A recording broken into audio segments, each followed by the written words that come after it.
Welcome into the latest edition of ESPN FC. I'm Dan Thomas, joined by Stevie Nico, Ali Moreno and Shaka Hislop. Gab Marcotti will be with us in a moment. A real global feel to today's show, as a little later on we'll be talking about how the US missed out on the World Cup because of Trinidad and Tobago. We'll also be discussing Australia against Honduras. But we start in CONMEBOL, where Argentina booked a place in the World Cup in the most dramatic of fashions, beating Ecuador by 3-1. And it was Lionel Messi who stole the show. It was his hat-trick that guaranteed Argentina a place in Russia. Mr. Shaka Hislop, so many times we've had this discussion on this couch. Lionel Messi will never be regarded as the greatest ever player, in your opinion, because he's never done it at a World Cup. No. The only reason Argentina are going to be at the World Cup next year is because of Lionel Messi. Does this make any difference? No, it doesn't. Thought process? Because I stand by what I've always said. He has to do this on the World Cup stage. And he's not done this at the World Cup stage. Now, don't get me wrong. As a performance, this was as standout as I've seen from any player of this generation. And I don't think there's anybody else who could have done this. But at the end of the day, it was against Ecuador, a team that finished 8th in CONMEBOL qualifying, a team that's ranked 35th in the world. As good a performance as it was, he has to do this on what in my opinion, the highest stage of world football. Shaka, how important a game does it need to be for you? I mean, the World Cup. Had Messi not carried this team and scored 3 goals and got them in the World Cup, it would have been an absolute catastrophe that Argentina, with the quality they have, don't get there. So, you know, you keep saying about, well, he has to win a World Cup final. I mean, how big is this? Actually just getting there. I stepped back from that comment of winning a World Cup final and settled on reproduce that type of performance at the World Cup level, which we have not seen. We have not seen Messi play like this at the World Cup. We haven't. Now, correct me if I'm wrong here, Ali. If you ask Argentinians who's the best player to have ever played the game, would they say Lionel Messi? What is Ali's not Argentinian? No. He's our CONMEBOL expert. Ali's our CONMEBOL expert. Now, I found that out last week. That's more of a social question, because Maradona is considered to be a man of the people, whereas Lionel Messi tends to be a little bit more corporate, if you will. So the answer is no. The answer is Diego Maradona. But what does that have to do with anything? I'm just saying. I don't understand this dying need, it seems, to have Lionel Messi anointed as the best who's ever played, when there's quite clearly a huge section of football people, Argentinians, who think otherwise. And why we find the need to when did you take a poll with these Argentinians, by the way? There's a huge section. Well, you're talking about... Argentina's got a small part of the world. It doesn't... Okay, I'm not saying no. I'm not saying no to that. I just don't understand why it is we have to anoint Lionel Messi as the best in the world. I don't. When people who watch Argentina's football day in, day out, think differently. What I would say, Shaq, and I think perhaps this would give more validity to your argument, is that in any sport, whatever event you want to talk about, whether it's team or individual sports, in order to be considered the greatest ever in that sport, it feels like you have to win the biggest prize in whatever that sport is. In our sport, the biggest prize is, and maybe we can argue this back and forth, is the World Cup. And so from that point of view, I tend to side with Shaka. The problem is that you see performance after performance after performance, and I can be persuaded. Yeah. I can have the conversation, and I can say, man, I tell you what, every time I see this guy play, he gets closer to that sort of level. Now, I played against the men. I played against Lionel Messi. And even having played against Lionel Messi, I would suggest that at their very best, at the top of their conditions, at their highest potential, I would take Brazilian Ronaldo over Lionel Messi. But this is where consistency comes into the argument. That is correct. A decade. I know. Messi for a decade. Not just pulling out somebody's performance at a particular World Cup that makes them the best.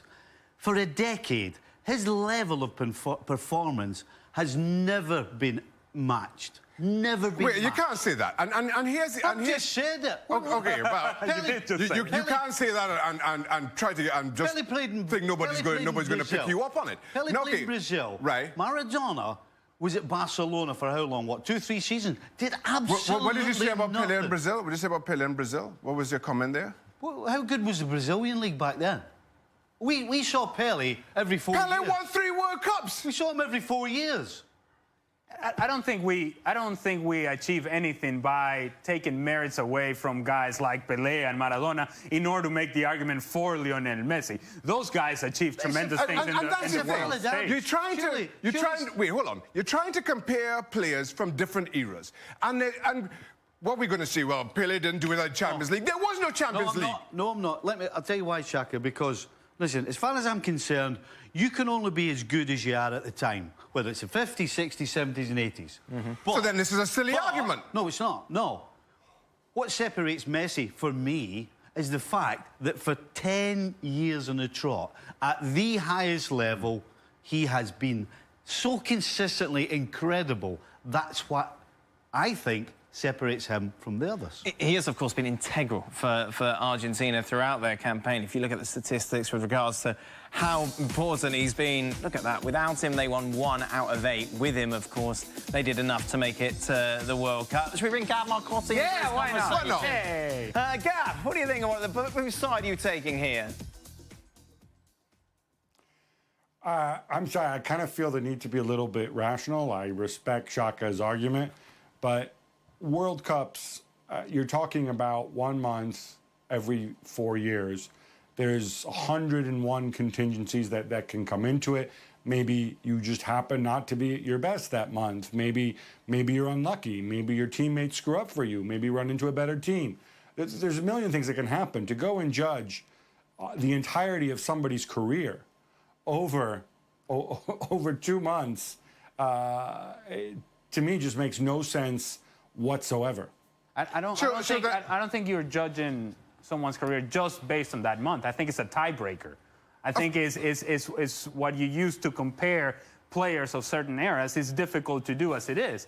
It's subjective as it is. So maybe it's just a tiebreaker and say, okay, they've all achieved these things, and this puts somebody else over the top. And here's the thing. The players that we're talking about, again, how are we supposed to compare Pele's body of work for 12 months a year when there was no Champions League when he was playing, when he was at his best and at his prime? How are we supposed to compare the Champions League of today to that of Maradona? When at the day of Diego Maradona, it was just the top club finishers went into the Champions League. It's an unfair comparison when you're comparing players over different eras. So you have to go to a tiebreaker. Now, you talk about doing it over the course of 12 years. Pelé won World Cups in 58, 62 and 70. I mean, that's 10 years. Okay, well, apparently he only played for 2 months. Apparently he only played for 2 months every 4 years. That takes some doing. Shaka, if you want to... if you want to go there on Pelé, I could tell you that in 1962 he got injured for most of he was injured and didn't play for most of that World Cup, and that in 1970 Brazil were so good that you could have played out of position as a center forward as a 2-year-old or however old you were back in 1970, and they would have won the World Cup. How good were they in '66? How good were they in '66? He didn't win the World Cup in '66. They got knocked out in the group stages. So, when Pelé was injured and missed the entire World Cup. So I don't understand the point you're making, Gav. Exactly. I don't understand the point you're making. Well, the point I'm making is it's a heck of a lot easier for Pelé to win the World Cup with Brazil, for example, than it is for Cristiano Ronaldo to win it with Portugal. I just don't understand why this has to be the tiebreaker, as opposed to perhaps what we see with our eyes. We have video of all these people. We can see them play. We can see how they move. We can see how people defend against them or don't defend against them. We have information about who they played with. Messi's been dominant at club level in a world football that is as polarized as it has ever been. I mean, Messi's teammates with Barcelona are far, far greater than anybody Maradona, or taken as a team, than anybody Maradona or Pelé ever played with. We can take that into account. There's 101 ways to do it, and simply to say, oh, well, he didn't win the World Cup, he can't be the best ever, just simply, to me, makes zero sense whatsoever. Your point is that Messi has a better supporting cast than Maradona or Pelé? Well, at club level, no question about it. But by a million miles. Then I don't know where to go. There were with this. limits on foreigners back then. I really don't know where to go What? with this. No, let's move it on slightly and bring it back to the fact that Argentina have qualified for the World Cup. I suppose inevitably we're going to have a lot of talk over the next year about how far they can go. Does the fact that Messi has done what he did last night, is he playing a little bit with house money now? Is the pressure off a little bit in the sense that people who would have criticised him before for not turning up at a World Cup or not putting in the performances that he does for Barcelona now really can't go to that because, well, hey, wait a minute, did you not just see what I did? Yeah, and initially the point by Shaka asking about who was more beloved in Argentina, Maradona or Messi. That sort of performance by Lionel Messi last night, away from home in Ecuador, in a moment where you needed the most, that's the sort of performance that now people are coming in and this is our savior. In Messi we trust. This is our guy. This is our man. He's now Argentina. We don't know what he was before, but now he's Argentinian. And so the truth is that Lionel Messi is in a position where all these things that we have seen, I don't know how much value they have once we get to Russia. Because they'll get into the knockout stage in Russia, and it'll be up to Lionel Messi. Right. It won't be up to Higuain. It won't be up to Agüero. It won't be up to Icardi or Benedetto or Biglia or this guy. Well, the guy that they will look to will be Lionel Messi. Well, and if he delivers once again, there's no question as to who the greatest is. Coming up after the break, more CONMEBOL talk as we'll be looking back at Brazil destroying Chile's chances of qualifying for the World Cup. Plus, why do Venezuela hate Paraguay? Yep.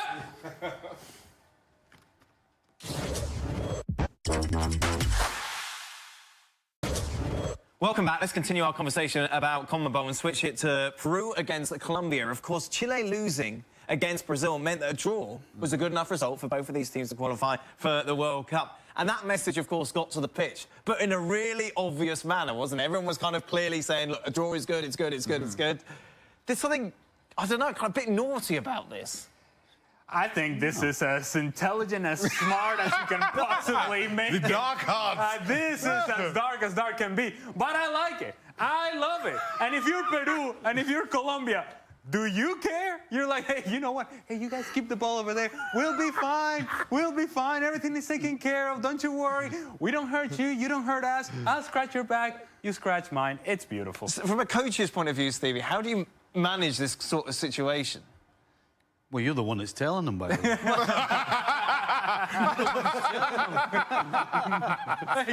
way.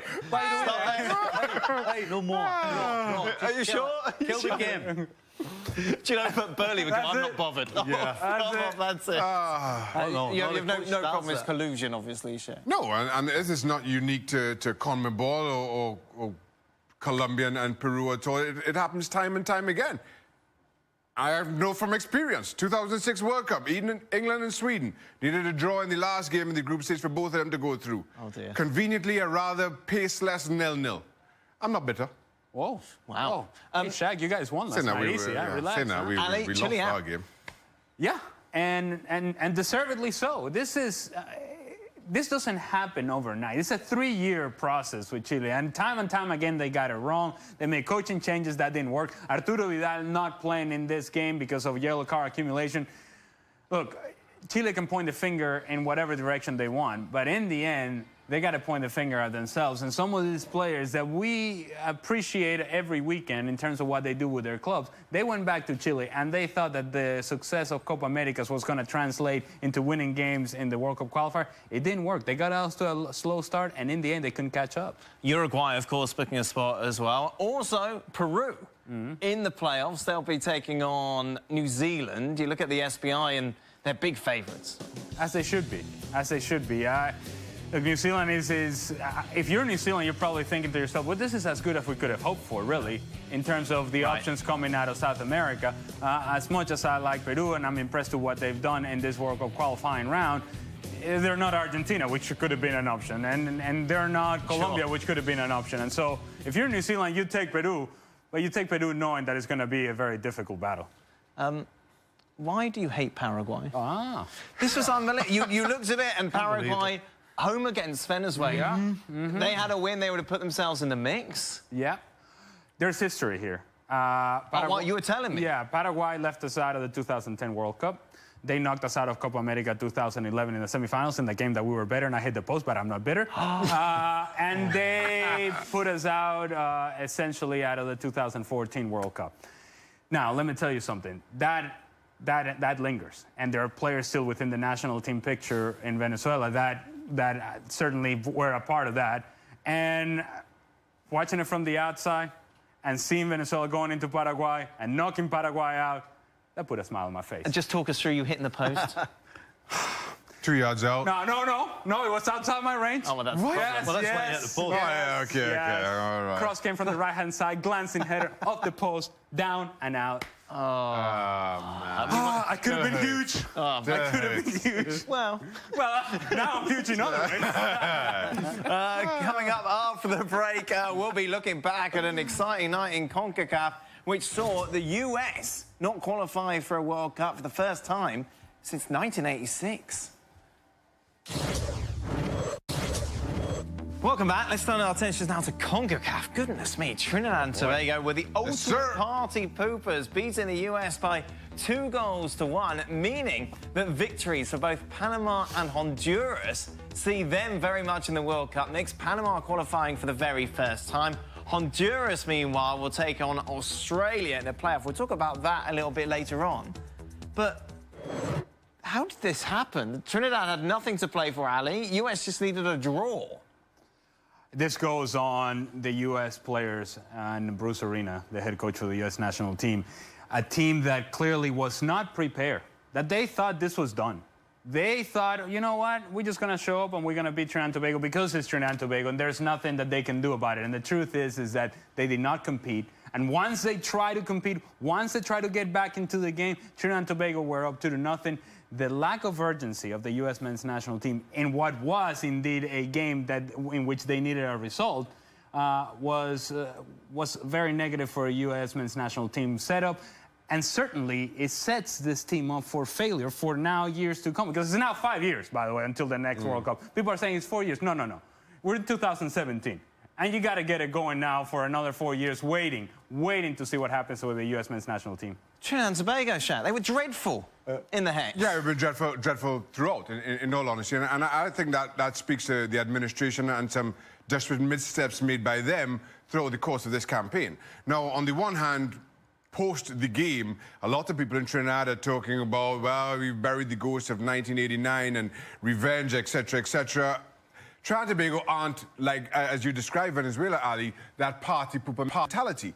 But the U.S. come into Trinidad with a sense of arrogance about them. I've said in the past that this is the worst U.S. team I've seen in 20 years. I'll add to that and say it's the most arrogant team I've seen in 20 years. And that's not just the players. That comes to Bruce Arena, as evidenced by referencing European hotshots. This is Monday, pre-game press conference. What are you talking about Europe for? You still have a game to go and win, or at the very least, draw. That's not your concern. This speaks to U.S. Soccer and the U.S. Soccer Federation, and through their official Twitter feed, taking jabs at Trinidad and Tobago and the state of the pitch conditions. It's rainy season in Trinidad, a tropical country, yet somehow the pitch is wet, and they choose that medium and that opportunity to take little jabs. That's what you get when you come with that sense of arrogance. The first tenet of any professional sport, of any competitive sport, is to respect your competitor, and the US did not do that. Gab, how has this been received internationally? No US at the World Cup. Well, I think people are generally flabbergasted because, you know, they hear the stories about MLS and the rising audience and stuff like that, and I think people are used to seeing the MLS at World Cups. Although I have to say, Ali, and I'm dying to go and correct you on this, it's actually 4 years and 2 months until the next World Cup, because, of course, the 2022 World Cup will actually be played in December of 2021. Oh, what? Really? Really? That's the argument, Gab. That's the point that we need to get out of this conversation. So our takeaway is wonderful. The 2022 World Cup will be played in 2021. Got it. My goodness. So we now know as well, of course, the playoff setup. Honduras against Australia. Australia coming into this one as 68% favourites. Honduras, Ali, how do you see this? I would be very careful if I'm Australia in overlooking Honduras and not knowing enough about your rival, not knowing enough about this team, and not knowing about the passion that Honduras show in order to get themselves into the playoff. Yep. We talk about whether it's a matter of life and death. It is for Honduras. It wasn't for the United States, but it is for Honduras. And you see it, and you sense it, and you feel it. Honduras will be ready for this. And Jorge Luis Pinto will have this team ready to play. Australia better get ready. You know, the one thing I worry about Honduras, and in this sort of format over 2 games, you don't see Australia getting beat 4, 5 and 6. You know, Australia are always, they're in there the whole time. Honduras can lose 4, 5 or 6. My worry is that maybe that first leg goes way wrong and then they can't correct it. Well, there we are then. After Tuesday night's action, our board is getting a little fuller, isn't it, with regards to teams that are qualified for the 2018 World Cup. Of course, for the first time, Iceland and Panama will be there.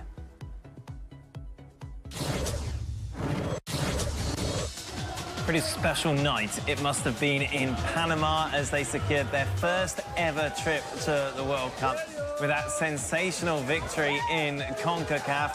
And to mark it all, it's great. You're partying all night and then you wake up, they've declared a public holiday. Yeah. That's the dream. That is living the dream, isn't it? That's a way to get some votes right there. Yeah. It's incredible 24 hours, really, in World Cup qualifying. I suppose I should end the show with some final thoughts. Shaka? Final thoughts. Credit to Trinidad on a good performance that I did not see coming.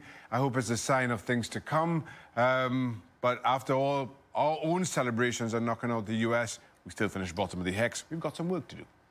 Sometimes we joke around international break and whether these things are significant, whether they're meaningful, whether they're full of emotion or not. Man, last night CONMEBOL was something else.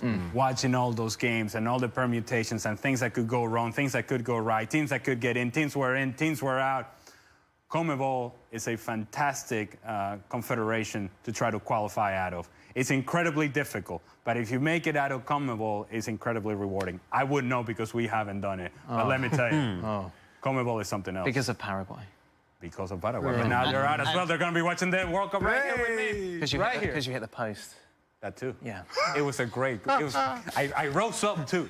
It's a great header. It must have been a bit far out for you. You could have been Venezuela's Messi. I could have been a lot of things, Jack. Instead, you're here with us. Well, you settle. You settle. Stephen Nicol, your final thought. Final thought is the fact that they're going to extend the World Cup next time round means that we're never going to see something like the CONMEBOL finish we saw the other night. CONCACAF finish was special too, by the way. With the goals going in. Yeah, no, it's true. Yeah, CONCACAF is exciting as well. Wait, you could have made your argument about CONCACAF. Just saying. You had a chance for a final thought. My thought was different. Stevie and Gab, thank you very much. We'll be back tomorrow. Until then, goodbye.